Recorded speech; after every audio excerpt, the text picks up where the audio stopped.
चलो तो next topic हमारा है करंट इलेक्ट्रिसिटी। तो पहले हम बात कर रहे हैं कैलकुलेशन ऑफ करंट, कि करंट के कैलकुलेशन कैसे होंगे। तो करंट की डेफिनेशन बेसिकली क्या है? Current is rate of flow of charge. मतलब जब भी चार्ज कहीं से फ्लो करेगा तो एक सेकंड में कितना चार्ज क्रॉस कर रहा है, वो हमारा करंट है।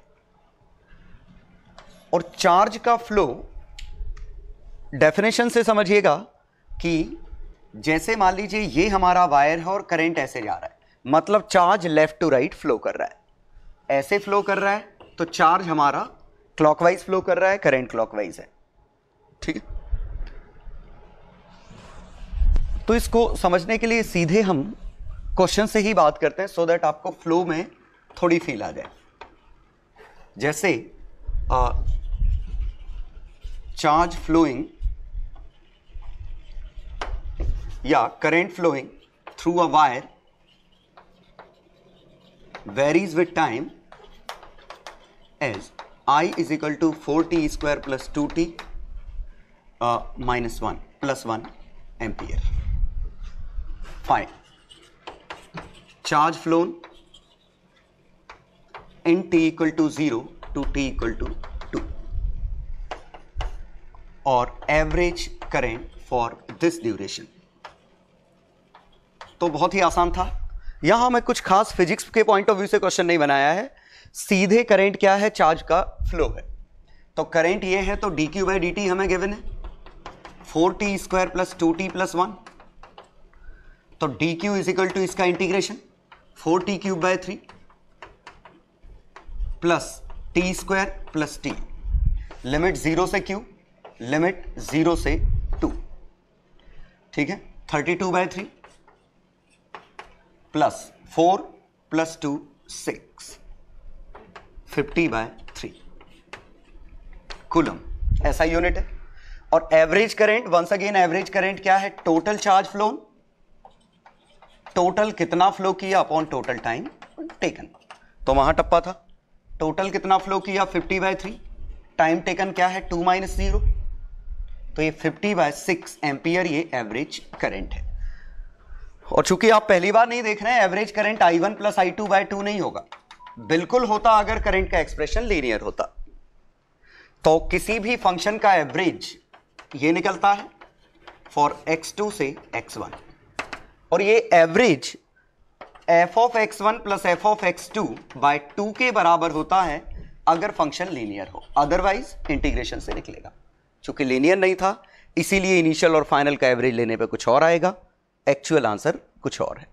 एनीवे, ये मैथमेटिकल डेफिनेशन है कि करंट और चार्ज क्यू में क्या रिलेशन है, डिफरेंशियल इक्वेशन है, सॉल्व करने पे आंसर आ जाएगा।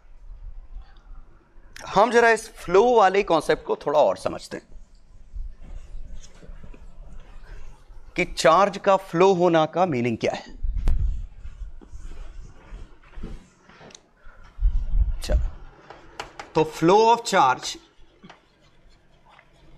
की मीनिंग समझने के लिए मैं फिर क्वेश्चन यहां ले रहा हूं। जैसे मान लीजिए पहला क्वेश्चन होता, if liquid flowing through a tube is flowing through a tube of area A with speed v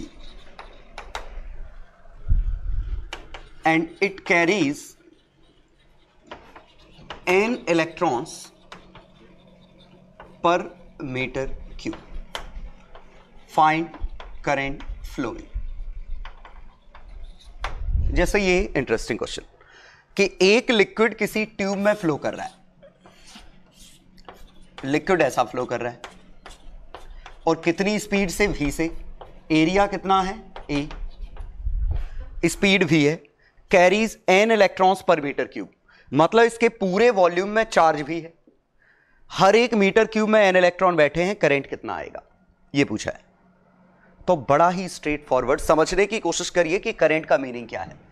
किसी भी क्रॉस सेक्शन पे एक सेकंड में कितने इलेक्ट्रॉन क्रॉस कर रहे हैं? इलेक्ट्रॉन कैसे क्रॉस कर रहे हैं? Left to right. तो करंट का मैग्नीट्यूड कितना होगा वो हमें निकालना है। तो सिंपली 1 सेकेंड में चार्ज कितना क्रॉस कर रहा है, करंट क्या है, चार्ज क्रॉसिंग पर सेकेंड। ये अब चार्ज क्रॉसिंग पर सेकेंड के लिए वॉल्यूम फ्लो पर सेकेंड, 1 सेकेंड में कितना वॉल्यूम इस पार्ट को क्रॉस किया, इनटू चार्ज कैरीड पर मीटर क्यूब। सोचो 1 सेकेंड में कितना वॉल्यूम इस क्रॉस सेक्शन को क्रॉस कर रहा है, और हर एक मीटर क्यूब में कितना चार्ज है उसका मल्टीप्लाई कर दूं तो काम हो जाएगा। अब वॉल्यूम फ्लोइंग पर सेकेंड कितना है, एरिया इंटू वेलोसिटी। याद करिए फ्लूइड मैकेनिक्स में एरिया और वेलोसिटी का प्रोडक्ट वॉल्यूम फ्लो पर सेकेंड था, कि 1 सेकेंड में कितना वॉल्यूम कलेक्ट हो रहा है, और 1 सेकेंड में कहीं पे कितना वॉल्यूम कलेक्ट हो रहा है, ठीक वही है जो हर क्रॉस सेक्शन से वॉल्यूम क्रॉस हो रहा होगा। तो area into velocity. Charge carried पर मीटर क्यूब क्या है, एन नहीं, एन ई। सोचिए 1 मीटर क्यूब में एन इलेक्ट्रॉन थे, हर एक इलेक्ट्रॉन का चार्ज ई है, तो अगर v मीटर क्यूब क्रॉस किया है या इतने मीटर क्यूब क्रॉस किया है, तो हर मीटर क्यूब में एन ई चार्ज गया होगा। इसका मल्टीप्लाई करो तो टोटल आंसर आ जाएगा, दिस इज चार्ज फ्लो। ठीक है, तो वॉल्यूम फ्लोन पर second, charge stored per unit volume. लेकिन यहां पे एक बस छोटा सा ध्यान दीजिएगा कि अगर इलेक्ट्रॉन इस तरफ हैं तो करंट की डायरेक्शन हम ऐसे कहते हैं, क्योंकि बाय डिफॉल्ट हमारा कन्वेंशन क्या है, बाय कन्वेंशन हम जो लेते हैं पॉजिटिव फ्लो या पॉजिटिव चार्ज फ्लो को हम करंट पॉजिटिव मानते हैं। मतलब अगर पॉजिटिव चार्जेस ऐसे जा रहे हैं तो करंट पॉजिटिव है। इसका मतलब नेगेटिव चार्ज इस तरफ जाना और पॉजिटिव चार्ज इस तरफ जाना एक ही चीज है, हम इस डायरेक्शन को पॉजिटिव मानते हैं। लेकिन चूंकि ये इलेक्ट्रॉन थे, इलेक्ट्रॉन लेफ्ट टू राइट जा रहे हैं, नेगेटिव लेफ्ट टू राइट जा रहे हैं, इसका मतलब hypothetically positive right to left आ रहे हैं। आंसर पे कोई फर्क नहीं पड़ेगा, बस हम क्या करते हैं कि पॉजिटिव चार्ज की फ्लो से कंफ्यूजन्स कम होते हैं। हां, इनिशियली कंफ्यूजन होता है कि हम सोचते हैं इलेक्ट्रॉन का फ्लो करंट है, लेकिन यहां हम बात कर रहे हैं जिस तरफ इलेक्ट्रॉन जा रहा है उसके अपोजिट हमारा कन्वेंशन है कि उसके अपोजिट करंट पॉजिटिव है। तो इलेक्ट्रॉन ऐसे गए, मतलब करंट लिखेंगे राइट टू लेफ्ट। ठीक है, चलो तो इसमें हम ये समझे कि किसी भी क्रॉस सेक्शन से अगर चार्ज क्रॉस कर रहा है तो करंट है। ठीक है, और नेगेटिव जिस तरफ जा रहा है उसके अपोजिट डायरेक्शन में करंट है। अगर पॉजिटिव दिया होता तो वही डायरेक्शन करंट की हो जाती। चलो तो थोड़ा और डिस्कशन समझ में आया होगा।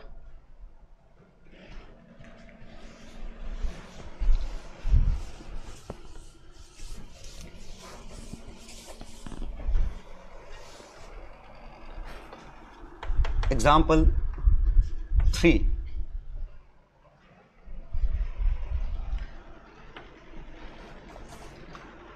फाइंड एवरेज करंट या current produced by ring of charge density lambda rotating with angular speed omega.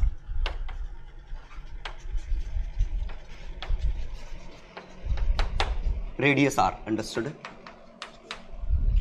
तो क्वेश्चन ये क्या हो गया कि एक रिंग है,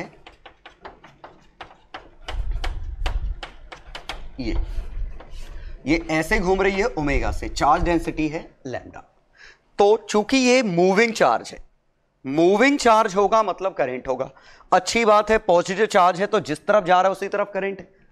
तो कैसे सोच रहे हैं, किसी भी क्रॉस सेक्शन पे चार्ज क्रॉस कर रहा है, इसका मतलब यहां करंट है।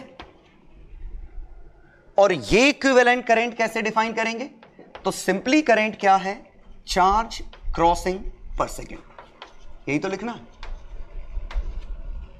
और चार्ज क्रॉसिंग पर सेकेंड मतलब तो बड़ा आसान सा, ओमेगा क्वेश्चन में कांस्टेंट है, ओमेगा क्वेश्चन में कांस्टेंट है, तो हम सीधे यहां एवरेज से भी कर सकते हैं कि charge flown upon time taken. और अब जरा समझिए कि इस पूरे पे अगर टोटल चार्ज Q होता टाइम T, पूरे टाइम पीरियड T में इसका whole charge Q will flow through it. ठीक है, क्योंकि टाइम पीरियड T में पूरी रिंग घूम जाएगी, मतलब पूरा चार्ज इस क्रॉस सेक्शन से एक बार क्रॉस कर चुका होगा। और Q की वैल्यू कितनी है, लैम्डा इंटू 2πr, और टाइम पीरियड कितना है 2π बाय ओमेगा, तो लैम्डा इंटू ओमेगा आर। ठीक है, ये हमारा चार्ज फ्लोन पर सेकेंड है। हालांकि आपके पास एक और बेहतर तरीका था इसी को करने का, कि हम क्या सोचते, इस क्रॉस सेक्शन पे ये टाइम T है, अब हम T प्लस dt टाइम में बात करें तो ये रिंग घूम गई होगी, तो घूम गई होगी तो ये dx पार्ट क्रॉस करा होगा। समझिए, dt टाइम में dx पार्ट इसको क्रॉस कर गया, तो charge crossed in time dt कितना लिखा, dq बाय dt, ये लिख सकते हैं। और dq कितना है, लैम्डा dx, इस हिस्से का चार्ज इसको क्रॉस कर गया, by dt, dx by dt velocity v है और वेलोसिटी ओमेगा r। तो आप ऐसे भी सोच सकते थे कि dt टाइम में dx रिंग क्रॉस कर गई, तो चार्ज कितना आया इस dx का, तो इस dx का चार्ज कितना है, लैम्डा dx बाय dt, और dx by dt he velocity v है और v ही ओमेगा r। तो एनीवे हमेशा समझिए, किसी भी पॉइंट से या किसी भी क्रॉस सेक्शन से एक सेकंड में कितना चार्ज क्रॉस कर रहा है, उसी को हम करंट कहते हैं। ये हम डेफिनेशन इन 3 एग्जांपल से सीखे। कुछ क्वेश्चन दे रहा हूं, उनको करिएगा। हाँ, तो ये 3 क्वेश्चन है। पहले क्वेश्चन में इनफाइनाइट लाइन चार्ज है, मतलब फिगर कुछ ऐसा है, और ये वेलोसिटी v से ऐसे जा रहा है, तो किसी भी क्रॉस सेक्शन पे चार्ज क्रॉस कर रहा है, इसका मतलब करंट होगा। सेकंड में चार्ज का फंक्शन दिया है, करंट निकालना है, t इक्वल टू 5 पे एवरेज करंट निकालना है 0 से 10 का। थर्ड क्वेश्चन में average current due to flow of electrons in first Bohr orbit of H atom. तो आपको डेटा पता होना चाहिए, कितनी फ्रीक्वेंसी होती है या कितनी स्पीड होती है, कितनी रेडियस होती है, और पता है बोर मॉडल यूज करना है। ठीक है, तो ट्राई करिए, हो जाए तो वापस आइए। चलो पहले क्वेश्चन नंबर 2 देख लेते हैं। चार्ज ये है तो करंट कितना आएगा, 80 + 2। ठीक है, t इक्वल टू 5 पे करंट पूछा है, तो I की वैल्यू 42 एम्पियर। चूंकि करंट लीनियर है तो एवरेज आप इंटीग्रेशन से भी निकाल सकते हैं। कैसे, charge flown upon time taken. Charge flown तो Q at t equal to 10, Q at t equal to 0, 10 minus 0। 10 second इसमें रखो, तो 10 सेकेंड रखते तो 400 और 20 420, इनिशियली 0 बाय 10 कितना आया, 42 एम्पियर। या फिर आप सोचते t इक्वल टू 0 और t इक्वल टू 10 का एवरेज t इक्वल टू 5 पे आता, और t इक्वल टू 5 पे करंट ऑलरेडी निकाल चुके हैं 42। और ये काम क्यों चल रहा है, क्योंकि करंट लीनियर है। ठीक है, अदरवाइज अगर नहीं भी पता होता तो ये तरीका तो हमारे पास है ही। क्वेश्चन नंबर 1 बड़ा ही आसान सा। तो हम सिंपली क्या करेंगे, किसी भी dt टाइम में कितना मूव कर गया, तो यहां से यहां dt टाइम लगा, dt टाइम में वेलोसिटी v की वजह से dx मूव कर गया, तो dq बाय dt ये करंट है, dq कुछ और नहीं लैम्डा dx है, बाय dt लैम्डा v। ठीक है, तो फिर रिपीट कर रहा हूं, क्या किया हमने कि ये रॉड ऐसी थी, dt टाइम में इतनी खिसक गई, तो dt टाइम में कितनी खिसकी, dx, तो चार्ज कितना क्रॉस किया, लैम्डा dx, टाइम कितना था dt, dx बाय dt बन गया वेलोसिटी। थर्ड क्वेश्चन में सर्कुलर ऑर्बिट के लिए सॉल्व करना है, और सर्कुलर ऑर्बिट में ये इलेक्ट्रॉन घूम रहा है, पॉजिटिव मान लो, उससे अभी फिलहाल कोई फर्क नहीं पड़ रहा है, मैग्नीट्यूड की बात कर रहे हैं। तो ये रेडियस r है, तो करंट कितना आएगा, charge phloem by time taken, और चार्ज फ्लोन कितना है, कुछ और नहीं e, क्योंकि सिंगल इलेक्ट्रॉन सिस्टम है और on an average her time period में क्रॉस सेक्शन को क्रॉस कर रहा है, तो टाइम पीरियड t में कितना चार्ज फ्लो किया, e। टाइम कितना है, टाइम पीरियड t 2 पाई r बाय v। अब हमें डेटा चाहिए, तो हमारे पास डेटा है, वेलोसिटी 2.18 इंटू 10 पे 6, radius 0.53 angstrom, first Bohr model. E 1.6 into 10 पे -19 -19, वेलोसिटी 2.18 इंटू 10 पे 6 बाय 2 पाई 3.14, रेडियस 0.53 इंटू 10 पे -10। ठीक है, इस 2.18 से लगभग ये 2 काट दो, इसको 3 और ये 5, ये 1.5 से 1.5 काट दो, सब कट गए। ठीक है, सब कट गए, बचा कितना? 10 पे -3 एम्पियर। और देखिए ये 1 मिली एम्पियर, अकेले एक इलेक्ट्रॉन का रोल 1 मिली एम्पियर है। अब आप ये कहें कि इसमें तो मिलियन ऑफ इलेक्ट्रॉन्स होते हैं, मतलब किसी भी एटम में, सॉरी एटम की बात नहीं करो, किसी भी सॉलिड में इतने सारे एटम हैं, सब एटम के इलेक्ट्रॉन्स हैं, तो इस हिसाब से तो करंट अच्छा खासा हो गया। लेकिन क्या है कि सभी करंट एडिटिव नहीं है, कुछ के इलेक्ट्रॉन्स ऐसे घूम रहे हैं, कुछ के ऐसे घूम रहे हैं, कुछ के ऐसे घूम रहे हैं, कुछ के ऐसे घूम रहे हैं, तो ऑन एन एवरेज ये करंट ओवरऑल इसमें 0 है। क्यों? क्योंकि हर करंट, हमेशा करंट की डायरेक्शन एक सी नहीं है।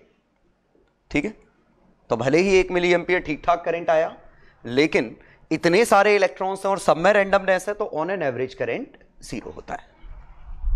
ठीक है, और स्पीड इस ऑर्डर की थी। तो ये डेटा हमारा पुराना जो हमने मॉडर्न फिजिक्स में पढ़ रखा है। Now calculation of resistance.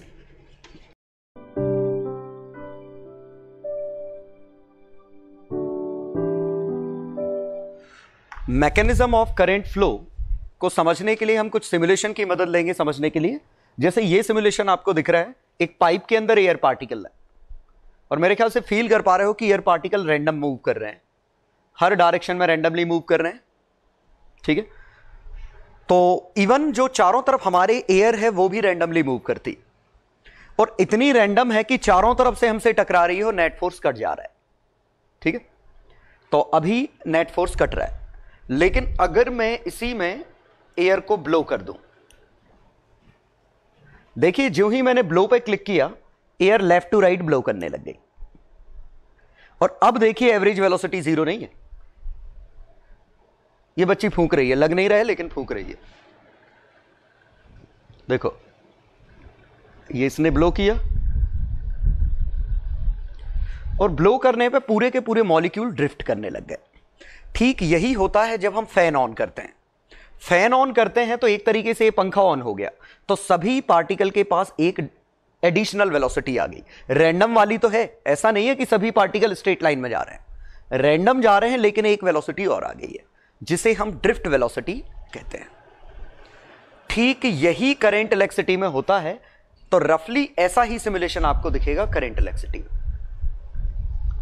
ये देखिए, ये हमारा कंडक्टर है, ये हमारी बैटरी है, ये हमारा स्विच है, ये लेंथ L है। अभी ये इलेक्ट्रॉन्स हैं जो मूव कर रहे हैं, और देखिए इलेक्ट्रॉन्स रैंडमली हर डायरेक्शन में मूव कर रहे हैं। आप अगर इस क्रॉस सेक्शन पे बात करें, तो जितने इलेक्ट्रॉन रफली इस तरफ आएंगे, वैसे ही इलेक्ट्रॉन इस तरफ आ रहे हैं, सिमेट्री है। इस वजह से ऑन एन एवरेज इस क्रॉस सेक्शन पे करंट कितना है? 0। चलो अब यहां पे फैक्टर समझाता हूं, ये इलेक्ट्रॉन डेंसिटी क्या है, number of free electrons per unit volume. Electron density का मीनिंग है ये। देखिए मैं यहां बढ़ा के दिखा रहा हूं, आपको समझ में आ जाएगा।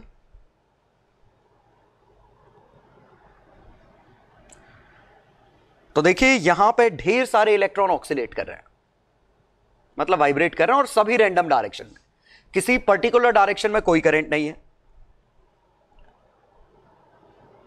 ये नंबर ऑफ फ्री इलेक्ट्रॉन्स कम है, तो ऑब्वियसली जितने ज्यादा फ्री इलेक्ट्रॉन होंगे उतना बेहतर कंडक्टर होगा। तो ये बुरा कंडक्टर है, ये और अच्छा कंडक्टर है, ये और स्लाइडर चेंज किया, और अच्छा कंडक्टर, और अच्छा कंडक्टर। ठीक है, अभी इसकी कोई मीनिंग नहीं है, क्योंकि करंट फ्लो नहीं कर रहा है, तो पता नहीं चल रहा है अच्छा कंडक्टर मतलब क्या। अब मैं क्या करता हूं, यहां ध्यान दीजिए, यहां मैं ये स्विच ऑन करने वाला हूं। अब स्विच ऑन करने से फर्क क्या पड़ेगा, ज्यों ही मैं स्विच ऑन करूंगा एक इलेक्ट्रिक फील्ड पैदा हो जाएगा। इसका पोटेंशियल V है, स्विच ऑन करूंगा तो इसका पोटेंशियल 0 हो जाएगा, तो पोटेंशियल डिफरेंस है तो एक इलेक्ट्रिक फील्ड आएगा। और याद करिए V है, ये 0 है, तो एक इलेक्ट्रिक फील्ड अगर ऐसा है और ये लेंथ L है तो कितना इलेक्ट्रिक फील्ड पैदा होगा? V/L। अगर हम यूनिफॉर्म माने तो, पूरे में क्रॉस सेक्शन एक सा है तो हमने इलेक्ट्रिक फील्ड यूनिफॉर्म माना। एक V/L नाम का एक इलेक्ट्रिक फील्ड ऐसे पैदा हो गया और ये सभी इलेक्ट्रॉन को धक्का देगा किस तरफ? Opposite to the direction of electric field. तो देखिएगा जो ही मैं स्विच ऑन कर रहा हूं क्या हो रहा है।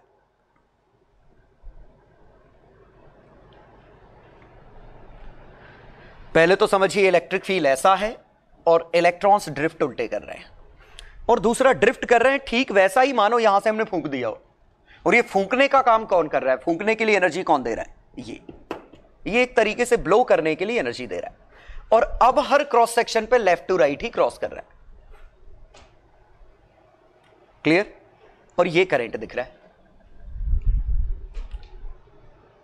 तो शायद समझ में आया होगा कि ये हुआ क्यों। इलेक्ट्रिक फील्ड की वजह से एक एक्स्ट्रा धक्का लगने लग गया सब पे और against the direction of electric field.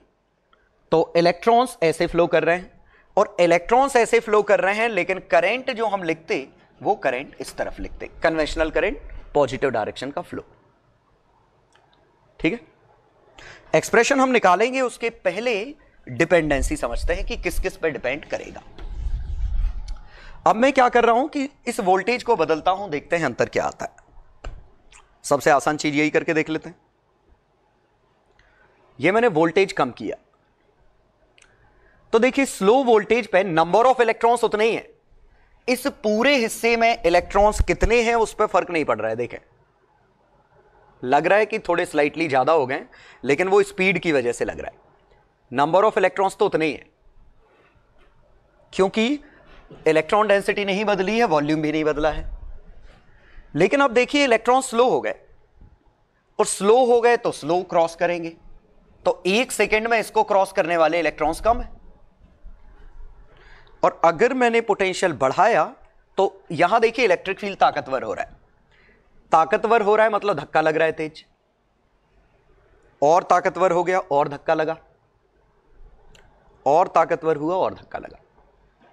और सही बात है, वोल्टेज लेंथ सेम है, वोल्टेज बढ़ रहा है तो इलेक्ट्रिक फील्ड बढ़ रहा है। इस एरो पे गौर करिएगा, जब मैं कम करूंगा इलेक्ट्रॉन स्लो हो गए, इलेक्ट्रिक फील्ड कम है। बढ़ाया इलेक्ट्रिक फील्ड और ताकतवर, और बढ़ाया स्पीड और ज्यादा हो गई। तो ज्यादा स्पीड से मूव कर रहे हैं तो देखिए ये पास पास आ गए और ज्यादा करंट दिख रहा है, और यहां ऑब्वियसली कम करंट दिख रहा है। तो कॉमन सेंस है कि जितना ज्यादा फूंकोगे उतने ज्यादा इलेक्ट्रॉन क्रॉस करेंगे। ठीक है? तो ये तो समझ में आ रहा है, एक तरीके से ये एनर्जी प्रोवाइड कर रहा है। Greater the energy greater will be the number of electrons crossing through the wire per second. और ये प्रोपोर्शनल आएगा। क्यों? क्योंकि current is proportional to the velocity with which they are moving, velocity is proportional to electric field, and electric field is equal to V/L। लेकिन ये अकेला factor नहीं है। अब मैं देखता हूं लेंथ हमारा नीचे आ रहा है, तो जरा देखते हैं। वोल्टेज सेम रखता हूं, वोल्टेज मैंने ले लिया कितना, लगभग 5 वोल्ट, 5 वोल्ट ले लिया। अब मैं सिर्फ लेंथ बदलूंगा। ठीक है? तो देखिए लेंथ मैंने बढ़ाई, इलेक्ट्रॉन स्लो हो गए। लेंथ घटाई, देखें इलेक्ट्रॉन तेज हो गए। देखो लेंथ इतनी कम, इलेक्ट्रॉन काफी तेज जा रहे हैं। और यहां देखिए करंट आपको ज्यादा दिख रहा है, यहां देखिए करंट कम हो गया, इनकी स्पेसिंग भी कम हो गई, स्लो भी हो गए।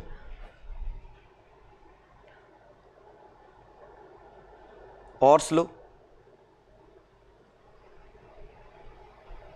तेज हैं, करंट ज्यादा है, करंट कम है। तो ये दो डिपेंडेंसी तो समझ में आ गई कि लेंथ और वोल्टेज पे डिपेंड कैसे कर रहा है, कि जितनी बड़ी कंडक्टर की लेंथ होगी उतना कम इलेक्ट्रिक फील्ड आएगा, क्योंकि for given voltage V/L electric field है, तो उतना कम धक्का लगेगा, तो एक तरीके से उतना कम ब्लो कर पाएंगे। ठीक है? चलो और ये प्रैक्टिकली भी काफी हद तक सही है। जैसे ट्यूब में, छोटी ट्यूब में आपने यहां से फूंका तो यहां हवा ज्यादा तेज आएगी, इतने दूर पे आप यहां से फूंकते तो यहां पे जो हवा आती वो कम आती, यहां हवा ज्यादा आएगी। और छोटे पे रफली जितनी तेजी से फूंकोगे उतनी हवा यहां आएगी। तो ये बचपन में करके देखा होगा, ठीक है, कि बड़ी लेजम के एक एंड पे आप फूंकिए, दूसरी एंड पे पता भी नहीं चलेगा। तो जितनी बड़ी लेंथ आपने जो ब्लो किया वो इतनी लेंथ में बट गया एक तरीके से, तो फोर्स जो आपने लगाया वो पर यूनिट लेंथ ट्रांसफर हुआ, लेंथ बढ़ती गई, एवरेज फोर्स कम हो गया। सेम यहां है, ठीक। तो दो फैक्टर हमें समझ में आ गए, पोटेंशियल और लेंथ। अब हम देखते हैं कि इलेक्ट्रॉन डेंसिटी का क्या रोल है, और यह सबसे आसान है। देखिए बाकी फैक्टर चेंज नहीं कर रहा हूं, सभी की स्पीड ऑन एन एवरेज उतनी ही, लेकिन जब इलेक्ट्रॉन ही कम है तो कम ही जाएंगे। अब मैंने यह बढ़ा दिया, जाओ उतनी तेजी से रहे हैं जितनी तेजी से पहले जा रहे थे, लेकिन नंबर ऑफ इलेक्ट्रॉन्स ज्यादा हो गए। अभी भी इनकी स्पीड वही है। एक्चुअली सिमुलेशन थोड़ा थोड़ा बीच में लैग कर जाता है वायरलेस ट्रांसफर की वजह से, अदरवाइज स्पीड पूरे में सेम है। तो ये सिमुलेशन मैंने वेब पे भी डाल रखा है, तो आप खुद से रन करके देखिएगा, आपको फील आ जाएगा। इसमें थोड़ा सा लैग कर रहा है, अब नहीं कर रहा है। तो अब देखिए ये इलेक्ट्रॉन इतने पास पास है, करंट ज्यादा है। अब देखिए इलेक्ट्रॉन दूर दूर है, जाओ उतनी तेजी से रहे हैं, लेकिन इस पर क्रॉस कम कर रहा है। सिमुलेशन रुक रहा है, अब नहीं रुक रहा है। तो यह समझ में आया कि current is directly proportional to N. और बात बिल्कुल सही भी है कि जितने ज्यादा पार्टिकल होंगे उतने ज्यादा क्रॉस करेंगे। धक्का तो सब पे ही लग रहा है, क्योंकि आप जो ब्लो कर रहे हैं वो इंडिपेंडेंटली हर पार्टिकल पे धक्का लग रहा है। तो जितने ज्यादा पार्टिकल उतना ज्यादा फोर्स, उतने ज्यादा ट्रांसफर होंगे। तो एन पे भी प्रोपोर्शनल है। अब एक और चीज देखते हैं, एरिया का क्या रोल है यहां पे। तो एन में इतना ले लेता हूं, लेंथ थोड़ी कम ले लेता हूं। अब इसमें मैं एरिया चेंज कर रहा हूं, तो देखिएगा जब मैंने एरिया कम किया स्पीड अभी भी उतनी है, लेकिन ये देखिए दूर दूर हो गए, मतलब करंट कम हो गया। और एक तरीके से समझो कि नंबर ऑफ इलेक्ट्रॉन्स ही कम हो गए। एन क्या है? इलेक्ट्रॉन डेंसिटी है, आपने वॉल्यूम ही बदल दिया। अब मैं एरिया बढ़ा रहा हूं, एरिया बढ़ाया, उसी स्पीड से ज्यादा पार्टिकल निकल रहे हैं, क्योंकि इलेक्ट्रिक फील्ड तो वही है।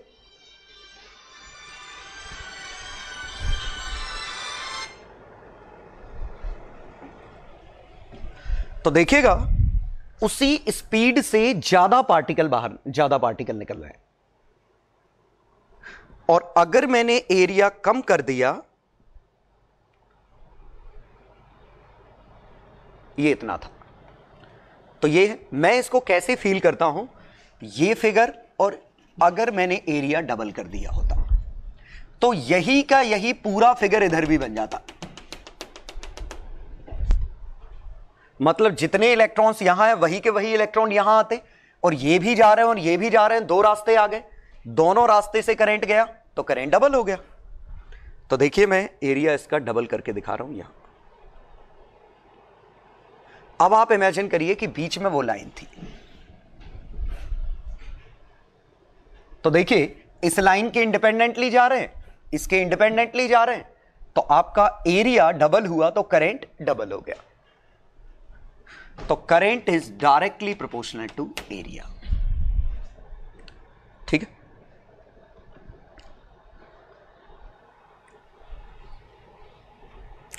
तो एरिया में यहां देखिए इतना कम कर रहा हूं, ये फिगर है, डबल किया वही फिगर कॉपी पेस्ट हो गया, ट्रिपल करते एक बार और कॉपी पेस्ट हो जाता।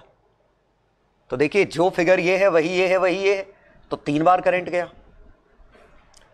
ठीक है, तो सिमुलेशन में आप प्रैक्टिस करिएगा, इसको बदल बदल के देखिएगा, अपने आप बिल्कुल कॉमन सेंस दिखेगा। और जो ही मैं स्विच ऑफ कर दूंगा तो देखिए अब फिर ये रैंडम मूव करने लग गया। स्विच ऑन किया, इलेक्ट्रिक फील्ड आया, ड्रिफ्ट लगने लग गया। तो कोशिश करिएगा कि ये प्रोपोर्शनैलिटी आप खुद से फील कर पाएं पूरी, है ना। तो फॉर्मूले की बात करें तो करंट किसके प्रोपोर्शनल है? एन के, एरिया के, वी के, वेलोसिटी के। और velocity indirectly V by L है, तो current is proportional to N A V L. और ये जरा देखिएगा, ये वोल्टेज है, V बाय आर टाइप का फॉर्मूला शायद आपको दिख रहा होगा, L बाय ए ईटा, ये कुछ ऐसे है। तो ये दरअसल रेजिस्टेंस की तरह बिहेव कर रहा है। Current is equal to voltage by resistance. मैं भी इत्मीनान से पूरा डिराइव करूंगा, लेकिन शायद सिमुलेशन से आपको ये हेल्प मिल गई होगी, समझ में आ गया होगा कि मोशन हो कैसी रही है। ठीक है, जब स्विच ऑफ था रैंडम मोशन थी, स्विच ऑन था एक पर्टिकुलर डायरेक्शन में ड्रिफ्ट आ गया, तो करंट आना चालू हो गया। मुद्दा बस इसमें यह है कि ये वेलोसिटी क्या है। और एक्सप्रेशन अब देखें यहां, तो एक्सप्रेशन क्या था हमारा, हम इसको क्या मान लेते हैं कि सभी इलेक्ट्रॉन्स v वेलोसिटी से जा रहे हैं, ये मान लेते हैं कि v। लेकिन ये हम जानते थे, सिमुलेशन से हमें समझ में आ रहा है कि सभी की वेलोसिटी बराबर नहीं थी। लेकिन हम ये कह सकते हैं ऑन एन एवरेज v से, तो v क्या है इनकी? Average drift velocity. तो हमने माना कि सभी के सभी इलेक्ट्रॉन v से जा रहे हैं, मुझे करंट निकालना है। तो अगर तो एरिया इनटू, तो अब देखिए वॉल्यूम फ्लो पर सेकेंड क्या है? एरिया इनटू वेलोसिटी, यही होता है। मैं सिंपली क्या कहना चाह रहा हूं, इसकी जगह आप चलो ऐसे समझ लेते हैं कि किसी भी dt टाइम में अगर ये dx खिसक गया, dt टाइम में dx volume sweep is swept, इतना वॉल्यूम स्वीप करके आगे निकल गया। तो number of electrons crossing in dt is equal to number of electrons in volume adx। ये जरा सोचो, इसका एरिया a है, ये dx है। a dx वॉल्यूम में, इतने वॉल्यूम में कितने इलेक्ट्रॉन हैं? और कितने हैं? a dx into n। क्यों? n है number of electrons per metre cube. तो वॉल्यूम में ये मल्टीप्लाई कर दो, ये आ गया। तो चार्ज क्रॉस्ड इन dt, और चार्ज क्रॉस्ड क्या है? Number of electrons crossed into charge on one electron. तो ये dq आया, तो करंट क्या है? dq by dt। और dq बाय dt तो a dx by dt n e, तो n e a dx by dt क्या है? v। और रियलिटी ये है कि ये v ड्रिफ्ट है, एक्चुअल वेलोसिटी नहीं है, वो वेलोसिटी जिनके साथ वो हॉरिजॉन्टली ड्रिफ्ट कर रहा है ये। तो this is expression of current. समझ गए? स्कूल में आता है ये एक्सप्रेशन, तो शायद आप लिख लोगे कि dt टाइम में कितना आया। मैं सीधे ऐसे सोचता हूं इसको, एरिया इंटू वेलोसिटी क्या है? वॉल्यूम स्वेप्ट पर सेकेंड, एक सेकेंड का वॉल्यूम इंटू n, एक सेकेंड के क्रॉस करने वाले इलेक्ट्रॉन इंटू e, एक सेकेंड का क्रॉस करने वाला चार्ज। वॉल्यूम फ्लो पर सेकेंड, नंबर ऑफ इलेक्ट्रॉन्स पर सेकेंड, चार्ज पर second, n e a v d। ठीक है।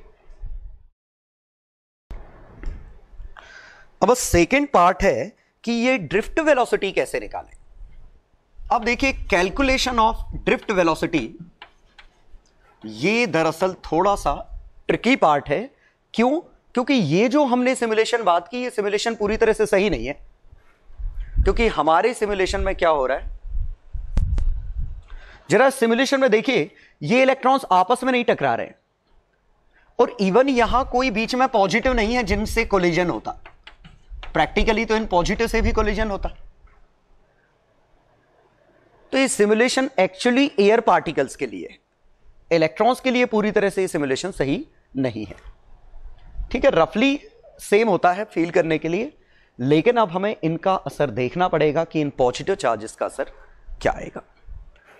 तो मैं इसके लिए आपको दूसरा सिमुलेशन दिखा रहा हूं जहां पे इन चार्जेस का रोल भी आएगा। देखिए, ये इलेक्ट्रिक फील्ड मैंने स्विच ऑन किया है 0.4 का।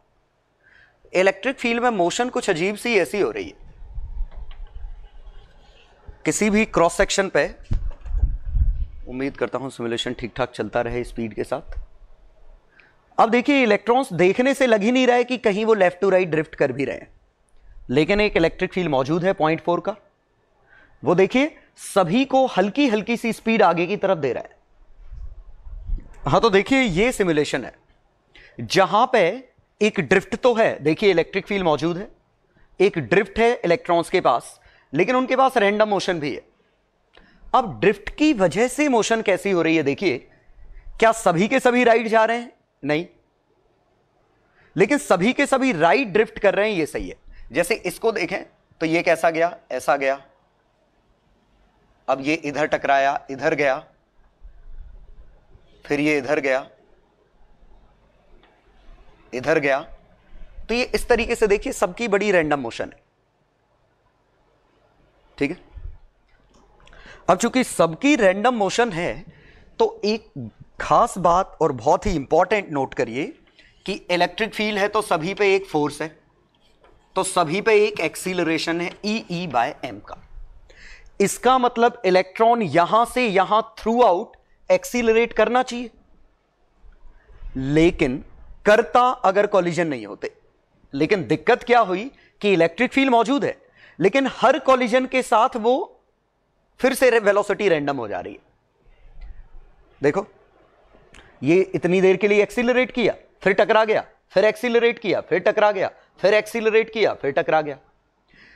मतलब ये एक्सीलरेशन का जो टाइम मिल रहा है उसको काफी छोटा टाइम मिल रहा है। तो रियलिटी ये है कि ये एक्सीलरेट करेगा बिल्कुल छोटे से टाइम के लिए, और ये टाइम अलग अलग पार्टिकल के लिए अलग अलग है। देखिए, कुछ का कॉलिजन तुरंत हो गया अगला, कुछ का कॉलिजन देर बाद होगा, या बस इसमें अलग अलग इलेक्ट्रॉन को ऑब्जर्व करेंगे तो कुछ जल्दी जल्दी कॉलिजन करेंगे, कुछ देर से कॉलिजन करेंगे। डिपेंड करता है कि जैसे देखिए ये आया, फिर टकरा गया, फिर टकरा गया, फिर टकरा गया। लेकिन हो सकता है जैसे कि कोई सा देखें जो ये देखें, जैसे ये, इसको टाइम कुछ ज्यादा मिला,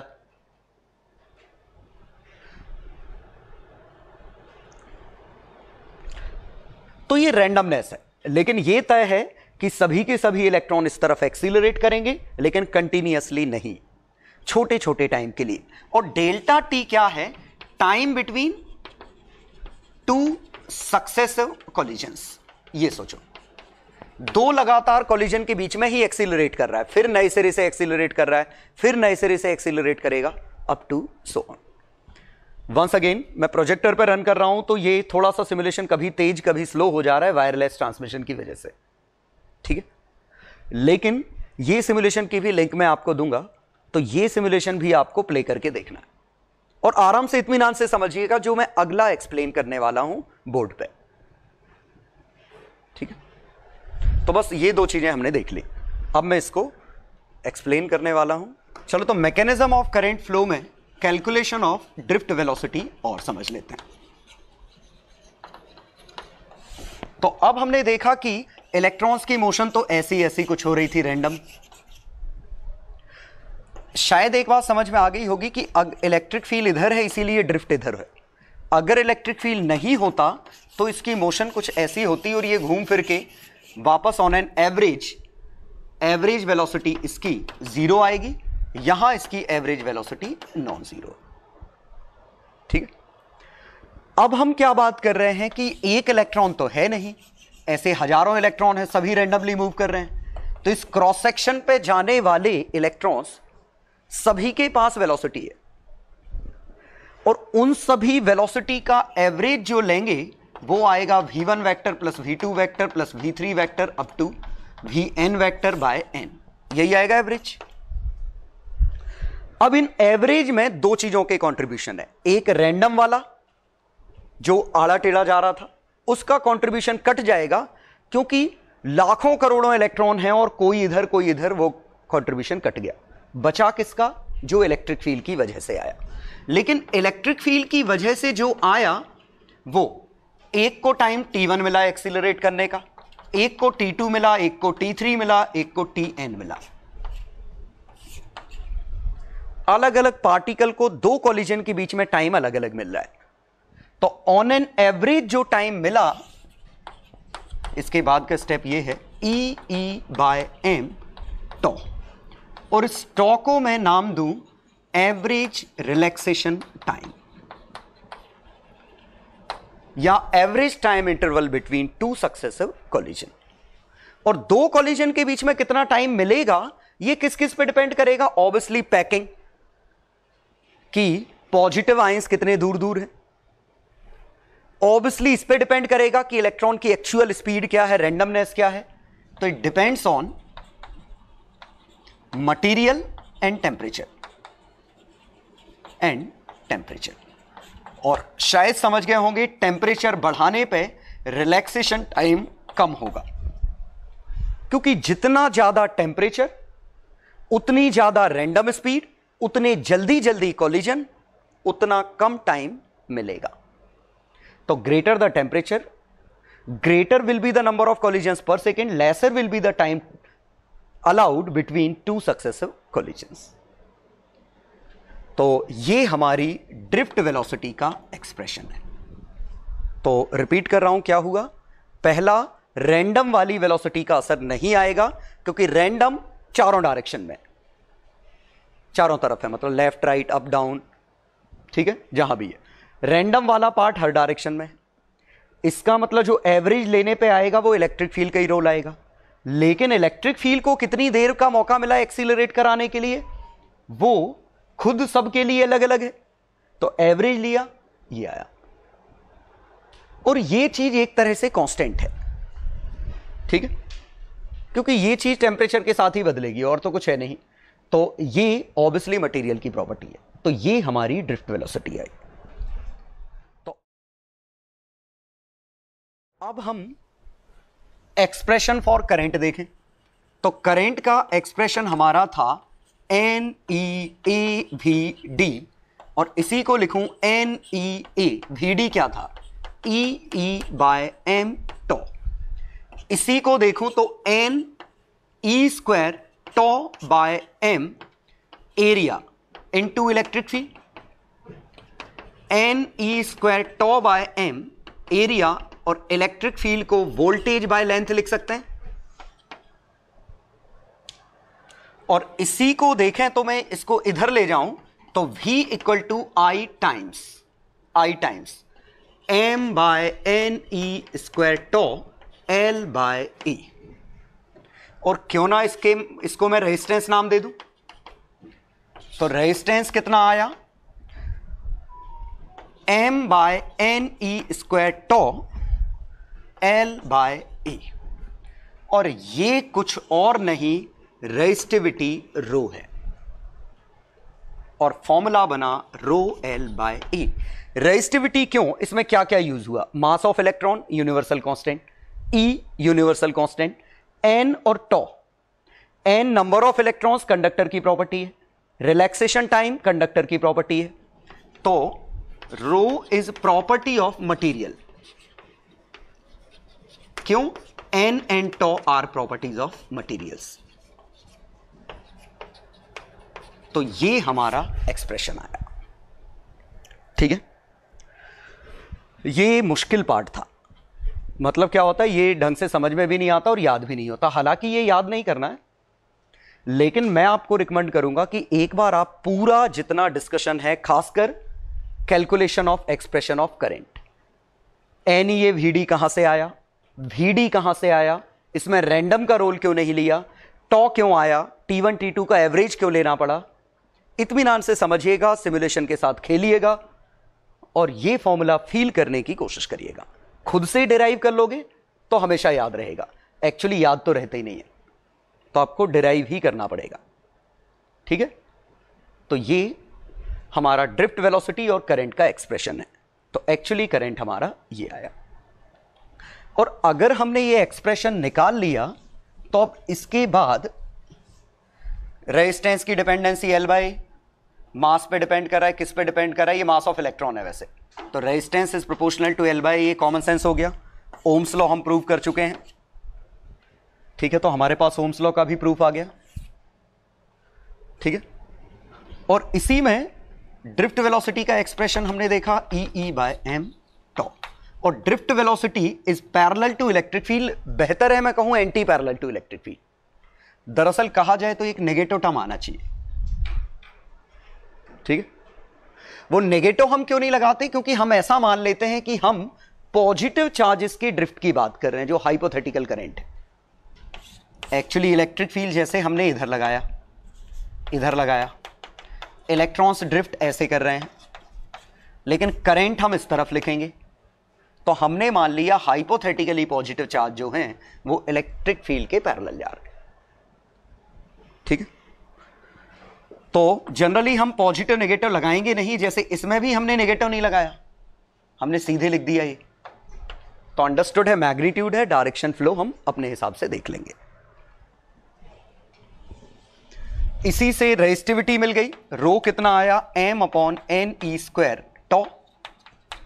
तो कंडक्टिविटी मिली 1 अपॉन रेजिस्टिविटी, कंडक्टिविटी, ये कंडक्टिविटी। और एक और टर्म डिफाइन करेंगे हम, current density, and current density is current per unit area. और करंट को एरिया से डिवाइड करिए तो एन ई ड्रिफ्ट वेलोसिटी। अब चाहे तो आप ड्रिफ्ट वेलोसिटी को ई बाय एम टॉ, और ये सिग्मा,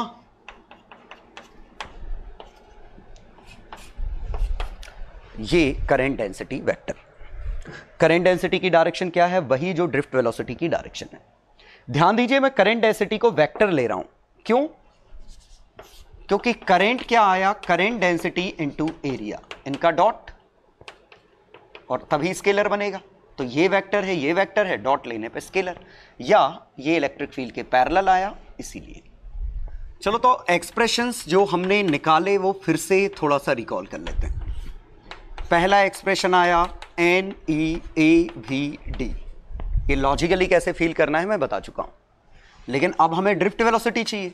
तो ड्रिफ्ट वेलोसिटी क्या आई? E by M, acceleration into time. Acceleration ये है, लेकिन टाइम पूरा नहीं मिला, बीच में कोलिजन होते गए, इसीलिए हमें एवरेज टाइम लेना पड़ा। तो ड्रिफ्ट वेलोसिटी आई ये, और शायद समझ रहे होंगे ये वेक्टर है। यहां मैं नेगेटिव नहीं लगा रहा हूं, अंडरस्टूड है इलेक्ट्रॉन की ड्रिफ्ट वेलोसिटी इलेक्ट्रिक फील्ड के अपोजिट है। इलेक्ट्रिक फील्ड अगर दाएं हैं तो इलेक्ट्रॉन बाएं ड्रिफ्ट करेंगे। तो आप यहां नेगेटिव समझ सकते हैं, या सोच लो नेगेटिव ई में ही लगा है। तो फिलहाल हमने इसको ऐसे ही सोचा।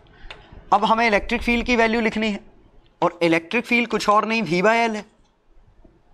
और ये जब हमने इसमें छापा तो हमारे करंट का एक्सप्रेशन बना N E A, drift velocity E by M. E क्या है? V by L into tau. तो ये बना N E square tau by M V A by L। और यहां से ये वाला हमारा कंडक्टिविटी बन जाएगा, या V is equal to I R. तो L by A, rho L by A I. तो रो आया कितना? M by N E square tau. और ये फील भी कर सकते थे, n number of free electrons जितने ज्यादा होंगे रेजिस्टिविटी उतनी कम होगी। या कंडक्टिविटी अगर डिफाइन करो तो इसका उल्टा है, कंडक्टिविटी कुछ और नहीं, रेजिस्टिविटी का उल्टा है। तो जितने ज्यादा फ्री इलेक्ट्रॉन उतना ज्यादा कंडक्टिंग, सिमुलेशन में देखा था। जितना ज्यादा टाइम मिलेगा कॉलिजन के लिए, जैसे समझिए कि एक में आयंस पास पास है तो कॉलिजन काफी ज्यादा होगा, दूसरे में आयन की पैकिंग काफी दूर दूर थी, ऐसी थी। तो यहां दो कॉलिजन के बीच में ज्यादा टाइम मिल जाएगा, यहां कम मिलेगा, तो ये ज्यादा कंडक्टिंग होगा। तो ये नंबर ऑफ फ्री इलेक्ट्रॉन्स पे डिपेंड करेगा, टॉ पे डिपेंड करेगा। ये दोनों ई स्क्वायर और एम यूनिवर्सल कांस्टेंट है, मास of electron, charge of electron.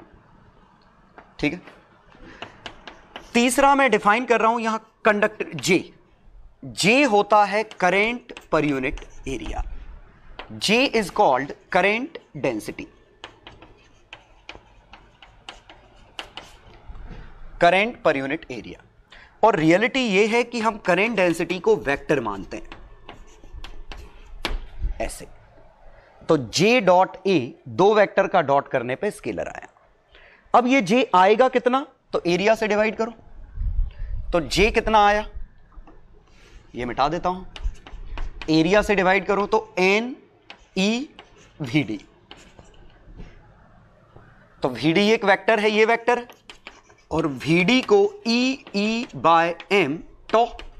तो यहां वेक्टर क्या है, ये N E square tau by M ई। तो ये आया सिग्मा ई। सिग्मा क्या है, कंडक्टिविटी। इसीलिए हमने इसको वेक्टर लिखा क्योंकि ये इलेक्ट्रिक फील्ड के प्रोपोर्शनल है जी। तो ये हमारे नए ढेर सारे रिजल्ट दिख गए। हां, इसी को आप ऐसे भी लिख सकते थे, V equal to I R. तो V is equal to I rho L by A. Rho को 1/सिग्मा एल बाय ए लिख सकते थे। V क्या है, electric field into length, length से लेंथ कटा। Electric field is equal to 1/सिग्मा I by A. I by A क्या है, J सिग्मा E। भूल जाओ तो। अभी फिलहाल हम इस फॉर्मूले को यूज नहीं करेंगे ज्यादा, लेकिन ये है काम का, आगे जरूरत पड़ेगी। हां, अभी मैं कह रहा हूं आप कुछ भी फॉर्मूला याद मत करिए सिवाय इसके। और ये भी एक तरीके से याद नहीं करना है, वॉल्यूम फ्लो पर second into number of electrons into charge on electron, उससे निकाला था। Drift velocity acceleration into time है, ये इसमें छापोगे, बाकी सब निकल आएंगे। तो घबराइए मत कि इतने सारे फॉर्मूले हो गए। तो बस इनको डिराइव करने की कोशिश करिए, टेक योर टाइम, डिराइव करिए, कॉमन सेंस बनाइए। तो कुछ क्वेश्चन डिस्कस कर रहे हैं। तो ये दो क्वेश्चन देखिए, ये क्वेश्चन मैंने लिखे हैं, इनको समझिएगा, काफी अच्छे क्वेश्चन है। तो पहला क्वेश्चन ये है कि एक कंडक्टर है वेरिएबल क्रॉस सेक्शन का, एरिया ए था, अब एरिया ए बाय 2 है। यहां से करंट आई नॉट एंटर किया, जब वो क्यू पे पहुंचा होगा तो रेशियो ऑफ करंट क्या होगा, रेशियो ऑफ करंट डेंसिटी क्या होगा, ratio of drift velocity, ratio of electric field. ठीक है। सेकेंड क्वेश्चन, एक कॉपर वायर है जिसका क्रॉस सेक्शनल एरिया दिया है, करंट गिवन है, ड्रिफ्ट वेलोसिटी पूछा है। डेंसिटी, रो रेजिस्टिविटी नहीं है, डेंसिटी है, डेंसिटी ऑफ कॉपर ये है। तो और ये मानना है there exist 1 free electron per atom of copper. ठीक है, ये मैं कर रहा हूं, आपको अलग से क्वेश्चन देता हूं, पहले मैं ये करके दिखा दूं। अब देखिए करंट का रेशो। तो पहला पार्ट काफी इंपॉर्टेंट कि जितना करंट अंदर आया उतना ही करंट बाहर जाएगा। यही किरचॉफ्स करंट लॉ है कि जितने इलेक्ट्रॉन अंदर आए हैं उतने बाहर निकलेंगे। रियलिटी यह है कि इलेक्ट्रॉन इस तरफ से अंदर आए, इस तरफ बाहर निकले।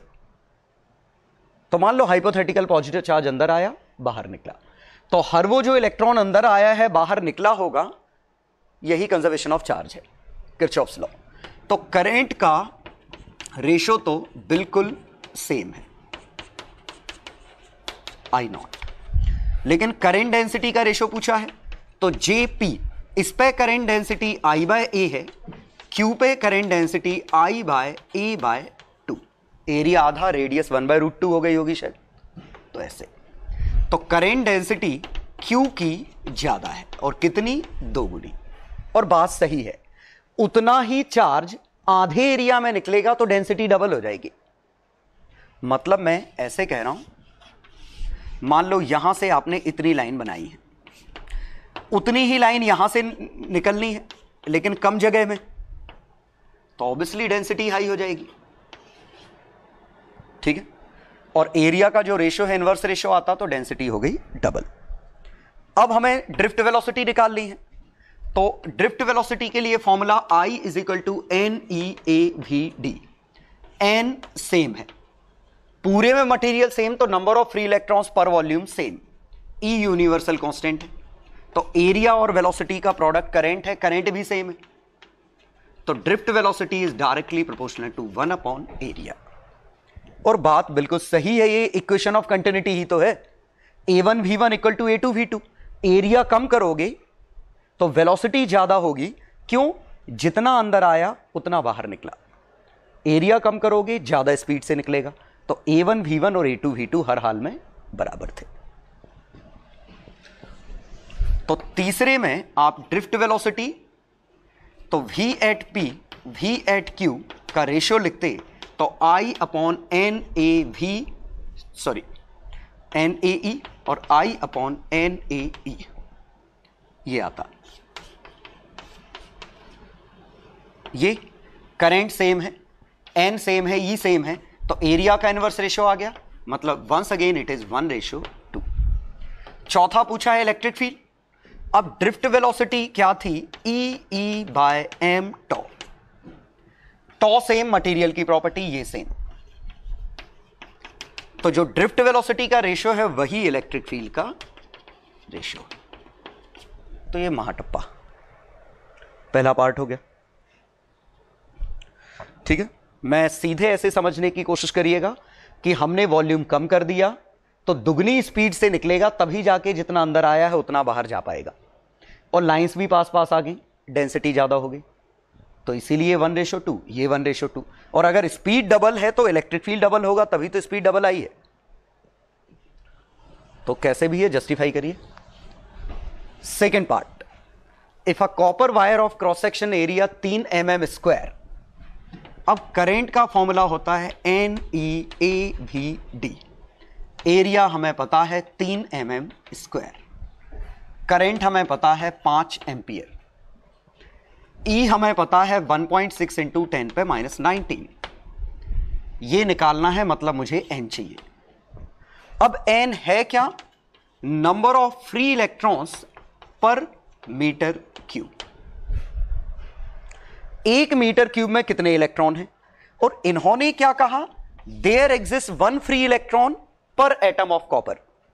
तो this is same as number of copper atoms in 1 metre cube, क्योंकि हर एक कॉपर एटम के करस्पॉन्डिंग 1 इलेक्ट्रॉन। और नंबर ऑफ कॉपर एटम मतलब, तो mass in 1 metre cube in gram upon molar mass into Avogadro number. सोचो 1 metre cube में मास कितना है?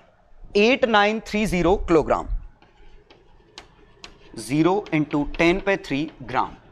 कॉपर का मोलर मास 63 ग्राम ले लेता हूं, 63.5 होता है, तो 63 ग्राम कॉपर का मोलर मास लिया, तो इतने मोल्स कॉपर के आ गए 1 मीटर क्यूब में। लेकिन 1 मोल में कितने कॉपर एटम थे?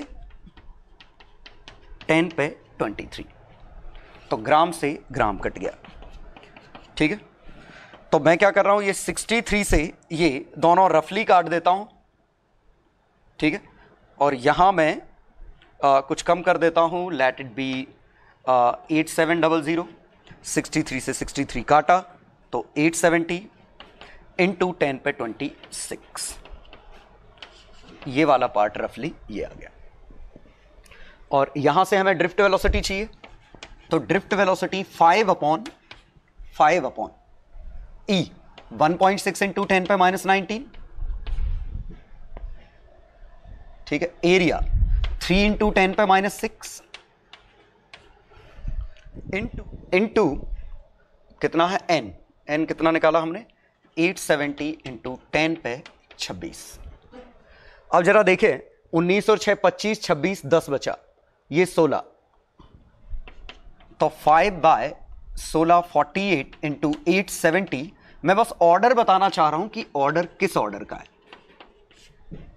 ठीक है, हम वैल्यू नहीं निकालने वाले हैं, ड्रिफ्ट वेलोसिटी इस ऑर्डर की आई। और एक्चुअल इलेक्ट्रॉन जो मूव करते हैं, रैंडम वाली जो स्पीड होती है वो 10⁻6 ऑर्डर की होती है, और ड्रिफ्ट स्पीड इतनी है। भले ही ये स्पीड इसके मुकाबले, लेकिन क्या हुआ था, एवरेज में उनका असर कट गया है। और इनका असर जुड़ा था, इसीलिए करंट में रोल सिर्फ इनका है, उनका नहीं। क्लियर? तो शायद समझ में आ गया होगा। ये काफी हद तक ऐसा है कि जैसे मैं यहां खड़ा हूं तो एयर के पार्टिकल मुझसे चारों तरफ टकरा रहे हैं और लगभग 1 किलोमीटर पर सेकेंड के ऑर्डर से। एयर के पार्टिकल की स्पीड 800-900 मीटर पर सेकेंड के ऑर्डर की है, जिससे मुझसे टकरा रहे हैं। मुझे पता नहीं चल रहा है क्योंकि चारों तरफ से टकराए, कैंसिल हो गए। लेकिन अगर मैं पंखा चलाता हूं, उससे जो हवा आती है वो मुश्किल से फ्यू मीटर पर सेकेंड होगी, वो हमें पता चल जाती है। क्यों? क्योंकि उसमें जैसे पंखा इधर से चल रहा है तो सबकी डायरेक्शन सेम है, तो सभी की डायरेक्शन सेम है, तो एवरेज कटा नहीं, और रैंडम वाला चारों तरफ था, एवरेज कट गया। ठीक है? तो भले ही ये वैल्यू कम थी लेकिन सबकी सेम डायरेक्शन में थी, इसीलिए करंट में कंट्रीब्यूट कर रही है। ये वैल्यू कंट्रीब्यूट नहीं कर रही है। चलो, तो हेंस प्रूव्ड हो गया। चलो, तो लास्ट एक कुछ क्वेश्चन कर लो। हाँ, इलस्ट्रेशन 4, इलस्ट्रेशन 4, 5, एक्सरसाइज 2। ये छोड़ो, एक्सरसाइज 2। ठीक है, तो एक्सरसाइज 2 जो बुकलेट में है इसको सॉल्व करिए, पेज नंबर 4। तो एक्सरसाइज 2 आपको सॉल्व करना है। चलो अब सॉल्यूशन देखें। Exercise 2, question 1, electric current is analogous to wind flow. बात बिल्कुल सही है, यही हमने सिमुलेशन में देखा था, काफी हद तक विंड जैसा है। पूरा डिस्कशन ही हमारा इस पे था। क्वेश्चन नंबर 2 में average time taken for electron to cross the wire. Wire में यहां से यहां तक क्रॉस करना है बच्चे को, ड्रिफ्ट इस तरफ है। अब ये इलेक्ट्रॉन क्रॉस करेंगे अपने यहां से यहां तक, लेकिन रैंडम स्पीड का रोल क्रॉस करने में नहीं आएगा, क्योंकि रैंडम तो ऑन एन एवरेज कट गई। मतलब क्रॉस करने में टाइम कितना लगेगा? L by drift velocity. अब लेंथ कितनी है इसकी? 4 मीटर। ड्रिफ्ट वेलोसिटी NEAVD से सॉल्व कर लेना, तो ड्रिफ्ट वेलोसिटी काफी कम आएगी। ठीक है, तो काफी कम आएगी, तो टाइम सॉल्व करने पे आया 8.9 आवर्स। मैं सॉल्व नहीं कर रहा हूं, मैं बस यहां यह बताना चाह रहा हूं कि ये इलेक्ट्रॉन यहां पहुंचने में 9 घंटे लेगा। लेकिन इससे एक बहुत बड़ा डाउट आने वाला है कि अगर मैंने एक बल्ब यहां लगाया, अब मैंने ये है, और मान लो करंट ऐसा फ्लो किया, ऐसा है, तो इलेक्ट्रॉन्स ऐसे गए, इलेक्ट्रॉन्स ऐसे जा रहे हैं। तो इस हिसाब से अगर मैं यही डायमेंशन रखता तो ये बल्ब लगभग 9 घंटे बाद जलता, लेकिन बल्ब तो स्विच ऑन करते साथ ही जल जाता है। तो ये अंतर क्यों आया? क्योंकि ये इलेक्ट्रॉन तो यहां पहुंचने में टाइम ले रहे हैं। और इसका आंसर बड़ा सिंपल है। अगर आपने सिमुलेशन देखा है तो शायद ये समझ में आया होगा कि इलेक्ट्रॉन ये रैंडम मूव कर रहे थे सब जगह। अब ज्यों ही मैंने एक इलेक्ट्रिक फील्ड स्विच ऑन किया तो ऐसा नहीं है कि ये इलेक्ट्रॉन यहां जाएंगे तब डिस्टरबेंस पैदा होगा, सभी में डिस्टरबेंस एक साथ आ गया है। मतलब यहां करंट में कंट्रीब्यूशन इनका है, यहां करंट में कंट्रीब्यूशन इसका है, यहां करंट में कंट्रीब्यूशन इसका है। तो जो इलेक्ट्रिक फील्ड का असर है वो पूरे में एक साथ आ गया है। इलेक्ट्रिक फील्ड ने सबको एक साथ धक्का दिया। मतलब यहां करंट बनाने के लिए इस इलेक्ट्रॉन का यहां पहुंचना जरूरी नहीं है, ये इस क्रॉस सेक्शन के इलेक्ट्रॉन भी हिल जाएं तो भी करंट है। तो यहां जो करंट बना इनने बनाया, यहां जो करंट बना इनने बनाया, यहां बना इनने बनाया। ठीक है, तो ये सिंपली क्या है कि इलेक्ट्रिक फील्ड के डिस्टरबेंस यहां तक पहुंचने में जो टाइम लेते हैं वो काफी तेजी से पहुंच रहे हैं और एक्चुअली सी की स्पीड से पहुंचते हैं। आखिरकार ये इलेक्ट्रोमैग्नेटिक सिग्नल है, वेलोसिटी ऑफ लाइट से मूव करता है। तो अगर सिग्नल यहां जनरेट हुए तो यहां पहुंचने में ना के बराबर टाइम लगेगा। दैट्स वाई बल्ब तुरंत जल जाता है, ऑल्दो ये इलेक्ट्रॉन यहां पहुंचने में अच्छा खासा टाइम लेंगे। ठीक है,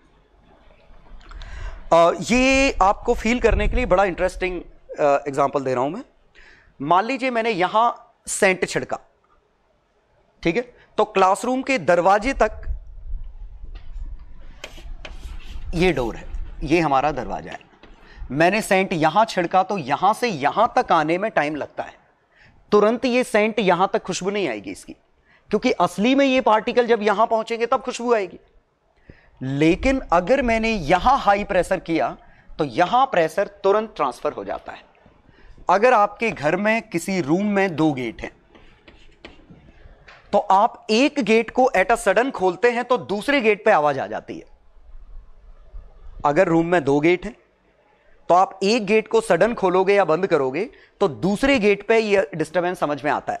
ये प्रेशर है कि जैसे अंदर प्रेशर था, हाई प्रेशर था, एकदम से ये आपका गेट ऐसा था, ये गेट ऐसा था, आपने एकदम से ये गेट ओपन कर दिया, एकदम से गेट ओपन कर दिया तो ये एयर बाहर निकली, ये प्रेशर लो हो गया, इस पे धक्का लगेगा, गेट पे आवाज आ जाएगी। ठीक है, और ये आवाज तुरंत आती है, ये आवाज रफली तुरंत आती है, जबकि सेंट में टाइम लगता है। वजह, जो प्रेशर डिफरेंस यहां आया है उसकी वजह से जो प्रेशर का लॉस है वो काफी तेजी से डिस्टर्ब हुआ है। यहां प्रेशर बदलने के लिए इन पार्टिकल का वहां होना जरूरी नहीं है।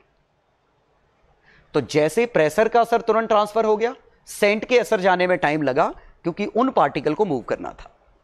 वैसे ही यहां इन इलेक्ट्रॉन को यहां पहुंचने में 9 घंटे लगेंगे, लेकिन करंट इन्हें नहीं बनाना है, वो तो इसके पास खुद के इलेक्ट्रॉन भी है, हर जगह खुद के इलेक्ट्रॉन है, करंट उनसे बन रहा है। अगला डिस्कशन इसमें था कुछ और। हाँ, थर्ड, फिर से थर्ड तो वही है क्वेश्चन जो मैंने क्लास में किया है रफली, मोर और लेस, खुद से करना। क्वेश्चन नंबर 4 के आंसर 2 हैं, एक दिल्ली है और एक इसका उल्टा होगा, तो शायद आगरा दिल्ली।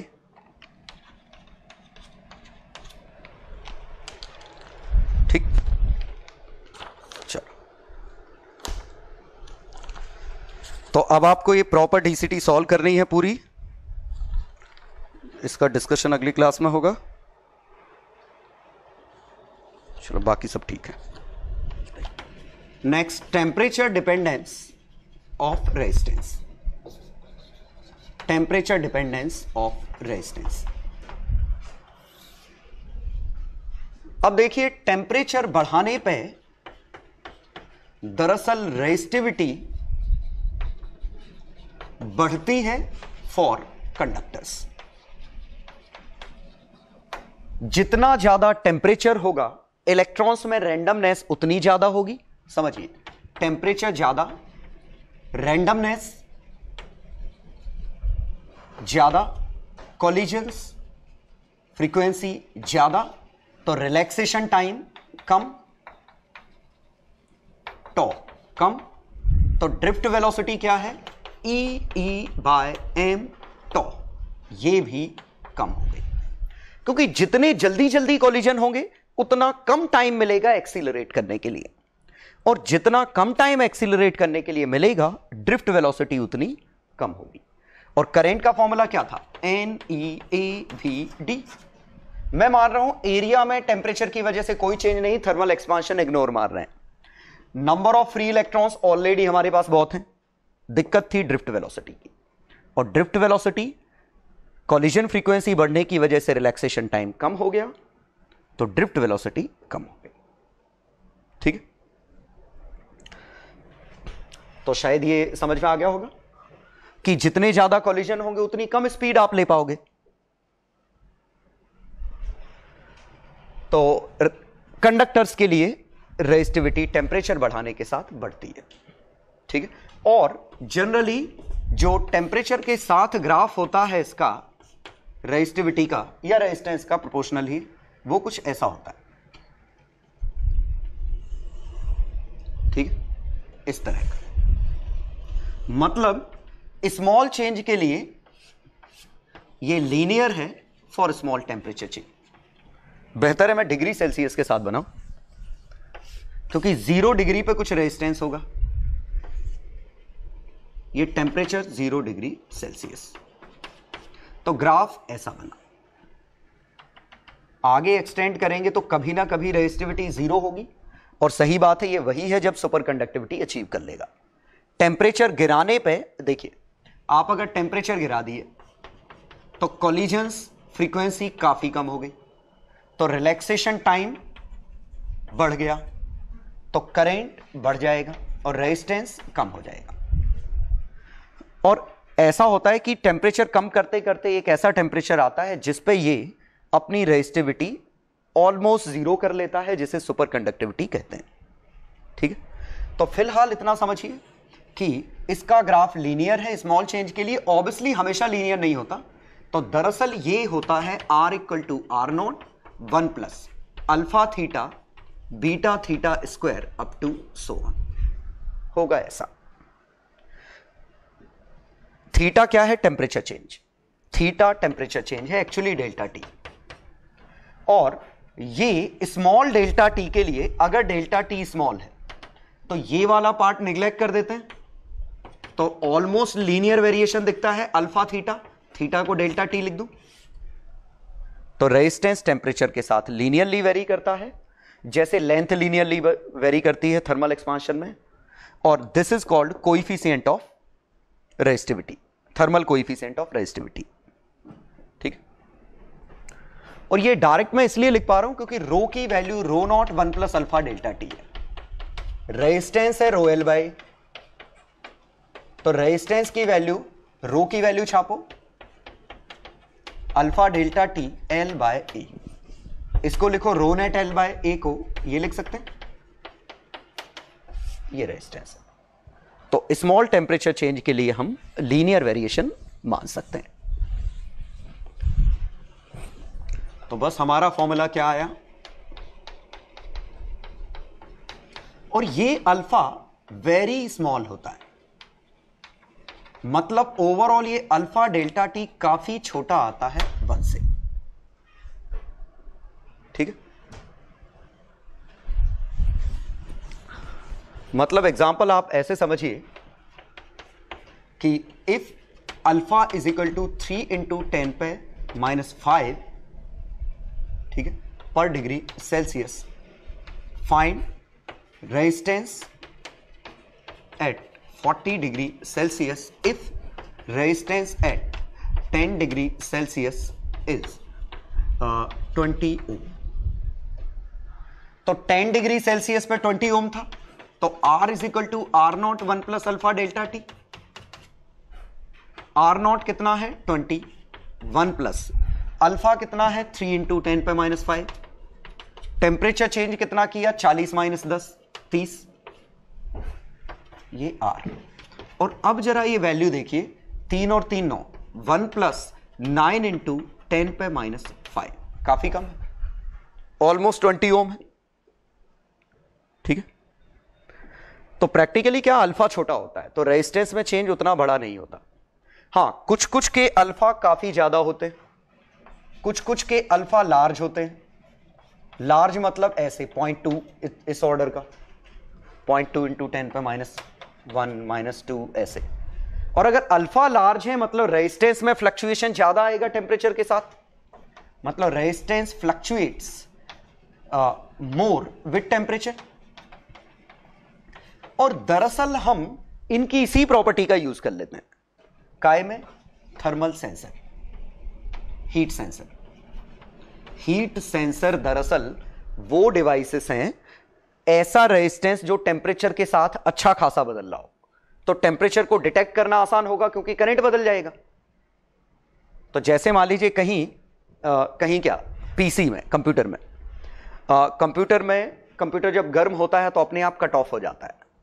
ठीक है, तो गर्म हो रहा है ये कैसे पता करेंगे? तो सिंपल सी बात है, एक ऐसा रेजिस्टेंस सर्किट में यूज करो जो टेम्परेचर के साथ अच्छा खासा बदले, मतलब उसका टेम्परेचर कोएफिशिएंट हाई हो। और अगर अच्छा खासा बदलेगा तो हम डिटेक्ट कर पाएंगे कि टेम्परेचर बदल गया है, और टेम्परेचर बदल गया है तो सर्किट डिसाइड कर लेगा कि अब इसको स्विच ऑफ कर देना है। तो क्वेश्चन दे रहा हूं, 1-2 करिएगा। तो क्वेश्चन मैं बुकलेट से ही दे रहा हूं, बुकलेट का एक्सरसाइज 3। ठीक है, तो ये एक्सरसाइज है, ये चारों क्वेश्चन करिए, हो जाए तो फिर सॉल्यूशन देखिए। चलो सॉल्यूशन देखिए। एक्सरसाइज 3 में फर्स्ट का वैसे आंसर दे रखा है, at 300 kelvin resistance is 1 ohm, resistance 2 ohm हो जाएगा। तो R is equal to R naught 1 plus alpha delta T. तो ये 2 ohm is equal to 1 ohm, 1 plus alpha 0.00125 delta T पूछा है, T माइनस 300। ठीक है, तो ये आया 1 is equal to 0.00125 t minus 300, 00125 ये नीचे ले गए, 00125 is equal to T minus 300, 8 से मल्टीप्लाई डिवाइड कर दो, 8 से क्यों, इसको और इसको मल्टीप्लाई करोगे तो कितना बन जाएगा 1000। ये क्या लिखा है 125 इंटू 8 इंटू 10 पे 125 8 इंटू 10 पे माइनस 5, और ये कितना बना 10 पे 3, 800 is equal to T minus 300, T is equal to 1100, बिल्कुल सही। लेकिन एक खास बात देखिए, बिल्कुल सही आंसर भी यही दिया है, लेकिन ये काफी बड़ा चेंज है, 1 ओम से 2 ओम, मतलब पूरा 100% चेंज हो गया। बड़े परसेंटेज चेंज के लिए ये एक्चुअली यूज करना पूरी तरह से सही है नहीं। दरअसल हमें क्या यूज करना चाहिए कि delta R is equal to R alpha delta T, मतलब अगर टेम्परेचर टी से टी प्लस डेल्टा टी हुआ है तो इस स्मॉल चेंज के लिए यहां रेजिस्टेंस आर था, यहां आर प्लस डेल्टा आर है, तो हम कैसे यूज करते कि फाइनली रेजिस्टेंस कितना है R plus delta R is equal to initial 1 plus alpha temperature change delta T, तो delta R is equal to R alpha delta T, ये लिखते। और ये दरअसल इंटीग्रेशन से होना चाहिए था, क्यों, क्योंकि चेंज काफी बड़ा है, मतलब 100% का चेंज है, तो ये होना ऐसे चाहिए था 2 ओम से 1 ओम, टेम्परेचर 300 से टी, तो ये बना 1 ओम से 2 ohm, log 2 is equal to T alpha into T minus 300, तो T is equal to 300 plus log 2 by alpha, ये कुछ ऐसा होता, तो 1 अल्फा 800 आया, तो एक्चुअली आंसर 300 प्लस 800 log 2 होना चाहिए था, और log 2 0.7 के करीबन 560, 300 प्लस 560 अप्रोक्स 860, ये आता 860 डिग्री सेल्सियस। ठीक है, तो रियलिटी ये है कि ये फॉर्मूला स्मॉल टेम्परेचर चेंज के लिए ट्रू है या अल्फा डेल्टा टी जब छोटा हो, यहां काफी बड़ा था, ठीक है, तो लेकिन आंसर तो वही दिया था। कंक्लूजन ये है कि अगर इससे आंसर आ जाए तो ये मार दो, अदरवाइज सही तरीका तो ये, तो ऑप्शंस लॉग वगैरह में होंगे, मतलब आपको इंटीग्रेट करना है। और कैसे, final resistance is equal to initial 1 plus alpha delta T, और delta R is equal to ये लिखा डेल्टा आर, आर आर काट दिया और इसको नीचे ले गए, इंटीग्रेट कर दिया। अब आओ एक्सरसाइज के सेकंड क्वेश्चन पे। तो फिलहाल आंसर 1100 सही है, लेकिन अगर लॉग में आंसर होता तो हम उसको प्रेफर करते। सेकंड का हेंस प्रूव्ड। थर्ड में स्पेसिफिक रेजिस्टेंस कुछ और नहीं, घबराइए मत, रेजिस्टिविटी ही है, 3 इंटू 10 पे माइनस 7 ओम मीटर। क्यों, रेजिस्टेंस क्या है, rho L by metre square, metre ohm, तो रेजिस्टिविटी की डायमेंशन क्या है, ओम मीटर। तो स्पेसिफिक रेजिस्टेंस और रेजिस्टिविटी एक ही चीज है। स्पेसिफिक रेजिस्टेंस क्या है, एक यूनिट एरिया का एरिया 1 ले लो, लेंथ 1 ले लो, तो रेजिस्टेंस रो एल बाय ए, यही आता। तो 1 यूनिट एरिया 1 यूनिट लेंथ का जो रेजिस्टेंस होगा वही हमारी रेजिस्टिविटी है, या वही हमारा स्पेसिफिक रेजिस्टेंस है। ठीक है, सिमिलरली क्वेश्चन नंबर 4 में 7 ओम कितना है 100 डिग्री पे, 5 ओम कितना है 50 डिग्री पे, तो final is equal to initial 1 plus alpha delta T, तो ये अल्फा निकल आया। वैसे आप सीधे सोच सकते थे 50 डिग्री में 20 ओम 2 ओम बढ़ा, तो 1 डिग्री में कितना बढ़ा, 2/50, 2 से मल्टीप्लाई कर दो, 4। पूछा क्या है, मीन टेम्परेचर कोएफिशिएंट,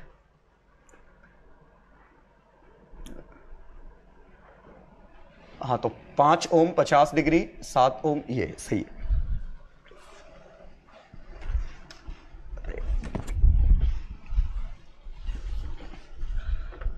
ठीक है, तो इसको सिंप्लीफाई कर लो, या तो देखो ये 2 is equal to 5 alpha into ये कितना बनेगा 20, अल्फा इज इक्वल टू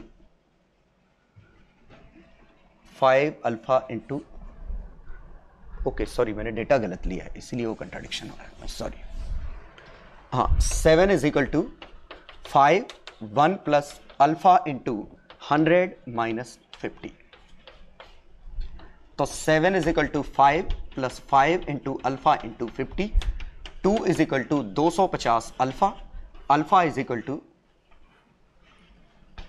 2/250। ठीक है, 4 से मल्टीप्लाई डिवाइड कर दो तो 8/1000। ठीक है, यही है 0.008 पर डिग्री सेल्सियस। या हमारे पास दूसरा तरीका था कि हम अल्फा को फील कर लें कि अल्फा आखिरकार है क्या। तो देखिए फॉर्मूले से, फॉर्मूला ये है, अल्फा की यूनिट है और इसी को फॉर्मूले को हमने डेल्टा आर, और अगर आप थर्मल एक्सपांशन पढ़ चुके हैं तो सेम फॉर्मूला दिखेगा। ठीक है, इस आर को हमने क्या लिखा, आर प्लस डेल्टा आर। इसको खोलो तो delta R is equal to R alpha delta T, ये लिखा है। तो delta R by R alpha delta T. तो अल्फा डेल्टा टी क्या है, फ्रैक्शनल चेंज इन आर, यही तो अल्फा क्या है, फ्रैक्शनल चेंज पर डिग्री सेल्सियस।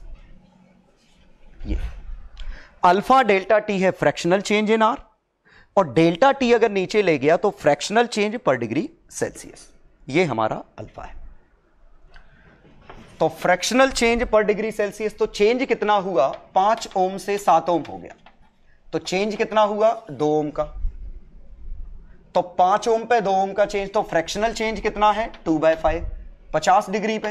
तो पर डिग्री फ्रैक्शनल चेंज क्या है, आपकी मर्जी।